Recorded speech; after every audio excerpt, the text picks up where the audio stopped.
Today I'm going to tell you how to avoid getting bad dental veneers. I'm a board certified dentist. I've done lots of veneers over my career, and I'm also going to show you lots of examples of people who have gotten bad dental veneers. What? Your teeth big as hell! How to avoid this, what good dental veneers look like, what bad dental veneers look like, and educate you about veneers just as much as I can.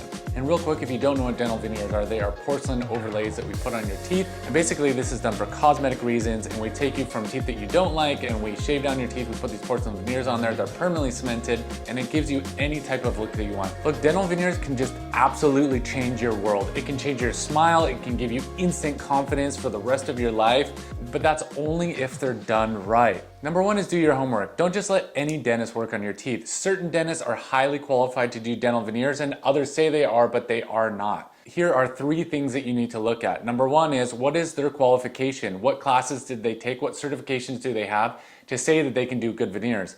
Number two is, what is their experience? How many years have they been doing this? Show me some cases that you've done of these veneers. Number three, patient reviews. Are there reviews online of veneers that have gone bad and pictures of bad veneers that this dentist has done in the past?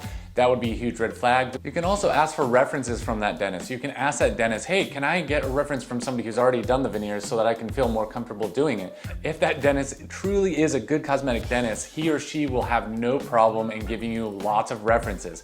All right, the number two way of avoiding getting bad dental veneers is communicating with your dentist. If you communicate clearly with your dentist what you do want and you don't want, and I mean even just getting into details of like writing out exactly what you want in words and drawing multiple pictures of what you like and what you don't like, going over shades and spending lots of time with your dentist explaining and communicating with them exactly what you want, you're gonna get really good results because you're gonna be on the same page as the dentist. The only problems I've ever had in my career with dental veneers is where I thought something looked good and the patient thought something looked good, and those two were so completely different. When it came time to glue those veneers in, the patient's like, I don't like these. And then we redid them. And the second set of veneers, the patient really loved and I didn't. But it doesn't matter what I like, it matters what you like as a patient. So communicating with your dentist can't be understated enough, and probably one of the most important things to avoid bad dental veneers. Once the veneers are glued in, you can't go back and unglue them, and you can't go back and say, I don't like these, I want my money back, because the dentist has already paid for the lab fee, for all the overhead in his office or her office to get these dental veneers glued in your mouth, so you can't just go back and say, I don't like these, I want my money back. So the expectations and the clarity needs to be upfront in the beginning, and in my opinion, it's probably one of the best ways to get good results from your dentist. And one of the best techniques that we have as dentists is to do what we call a mock-up, right? So we can take veneers that we think that you want, we can mock them up either with 3D printing or with a wax up, and we can give you temporary veneers in between when we prep the veneers and when we seat the veneers. We can give you temporary veneers. We call that a trial period, or mock veneers. You wear those around, they're the same color, shape, and size of the ones that we think you're gonna like, and then you can make tweaks on those. You can say, hey, these incisors are a little bit too long, I want these to be shorter. Hey, these laterals are too squatty, I want them to be thinner. And we can adjust those as we go. We basically take the temporary off, we shave it down, and then we use that as a trial so that we can tell the lab, hey, make these incisors smaller, make these incisors a little bit shorter, round these edges out a little bit. So if you're getting veneers, ask your doctor if he can do a mock-up of the temporary so you can get a good look at what your veneers are gonna look like. And see if that's gonna look good in your mouth. It may look good on paper, but may not look good on your face. Number three is quality over cost. Good, highly trained, quality cosmetic dentists aren't cheap. In my opinion, if you want to get good veneers, you need to pay the most amount of money that you can imagine. And I'm talking like $1,500, maybe $2,000 per veneer. Yes, I said per veneer, you're getting 6 or 8 of these at a time. You want to get them done right, and you want to get them done once. The other thing is the warranty.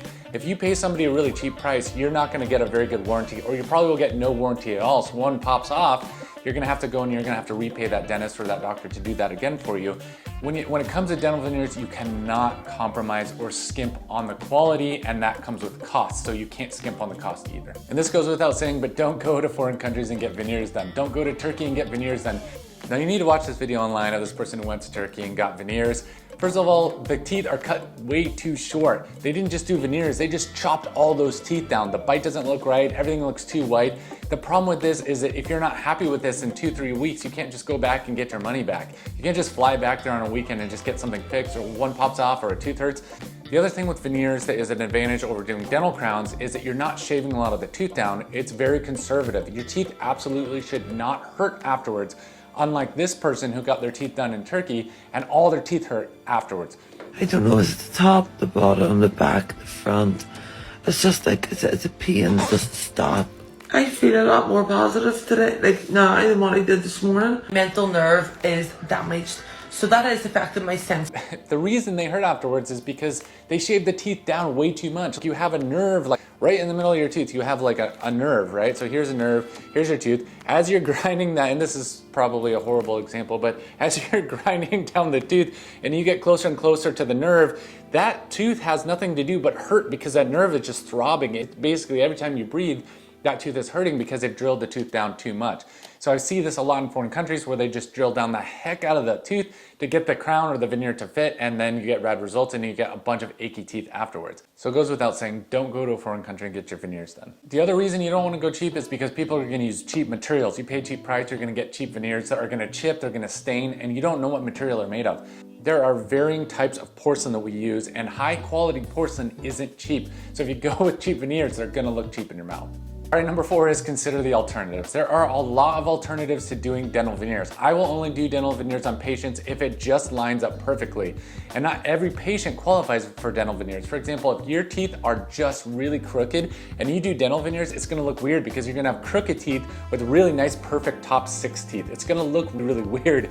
You're gonna have really perfect teeth in just this little kind of corner of your tooth, and the rest of your teeth are gonna look really crooked and yellow, and it's gonna look really weird. Some of the alternatives may include orthodontia, which is like doing braces, doing Invisalign. You might also do dental implants, you might do bridges, you might do crowns, and sometimes it's a combination too. You have alternatives to just doing veneers. It's not like, hey, let's just do veneers on all the teeth. Sometimes that comes out with a weird looking outcome.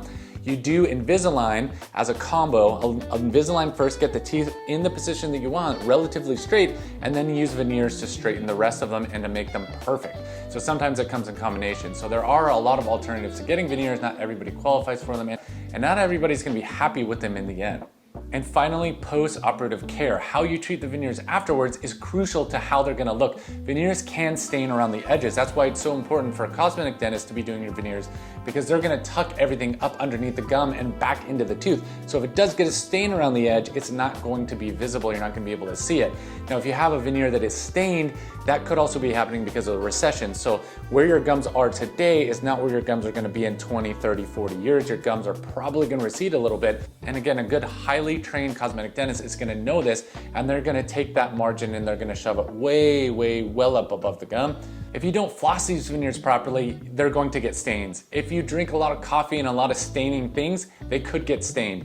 I've had patients pop this veneer off. I remember this one patient was skiing. They took off their gloves with their veneers and the veneers popped out. Of course, the snow was white and they just completely lost these veneers, and they came to us in a panic. They were like, I need our veneers right away. This is like an emergency. My 2 front teeth are missing. We got them in on the weekend. We fixed their veneers and fixed their problem.